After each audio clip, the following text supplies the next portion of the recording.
स्वर्गदूत मरियम के पास भीतर आया और कहा, आनंद और जय तेरी हो, जिस पर ईश्वर का अनुग्रह हुआ है, प्रभु तेरे साथ है। तब मरियम यह सुनकर घबरा गई। उसने सोचा, इस प्रकार का अभिवादन कौन करता है।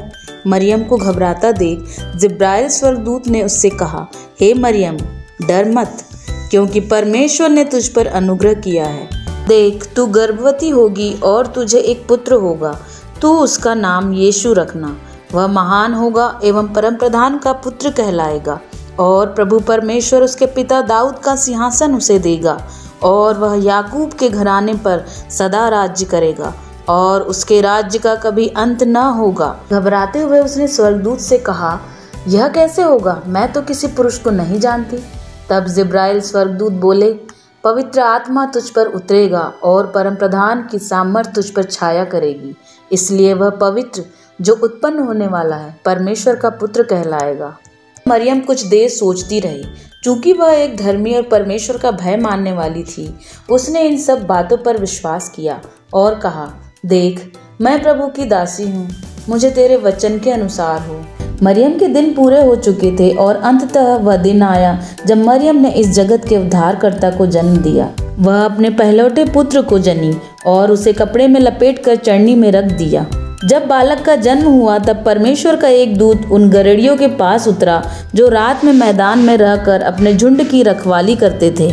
परमेश्वर का तेज उन चरवाहों के चारों ओर चमका और वे सभी डर गए। तब स्वर्गदूत ने उनसे कहा, मत डरो, क्योंकि देखो, मैं तुम्हें बड़े आनंद का सुसमाचार सुनाता हूँ, जो संसार के सारे लोगों के लिए है। देखो, आज दाऊद के नगर में तुम्हारे लिए एक उद्धारकर्ता जन्मा है, और यही मसीह प्रभु है। और इसका एक चिन्ह है कि तुम उसे कपड़े में लिपटा हुआ चरनी में पड़ा पाओगे। और तब उस स्वर्गदूत के साथ स्वर्गदूतों का एक समूह परमेश्वर की स्तुति करने लगा, और फिर स्वर्गदूत वहां से स्वर्ग चले गए। सभी चरवाहे यह सब देखकर हैरान रह गए और आपस में विचार करने लगे कि चलो हम यह सब बातें जो प्रभु ने हमें बताया है देखें। और वे बैतलहम को गए और क्या देखा कि मरियम और यूसुफ एक गौशाला में हैं और उनका बालक चरनी में पड़ा हुआ है। तब चरवाहों ने जो सब बातें हुई थी मरियम और यूसुफ को बताई, और सभी जो सुनने वाले थे उनकी बातें सुनकर आश्चर्य करने लगे।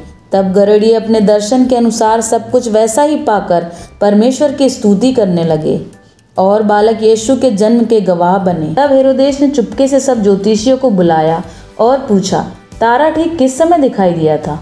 और उन्हें यह कहकर बैतलहम भेजा कि जाओ, उस बालक के विषय में ठीक ठीक मालूम करो, ताकि मैं भी उसे प्रणाम करने जाऊं। ज्योतिषी बैतलहम की ओर गए, और जो तारा उन्होंने पूर्व की ओर देखा था वही तारा उनके आगे आगे चलने लगा, और ठीक उस जगह जाकर जहां बालक यीशु ने जन्म लिया था रुक गया।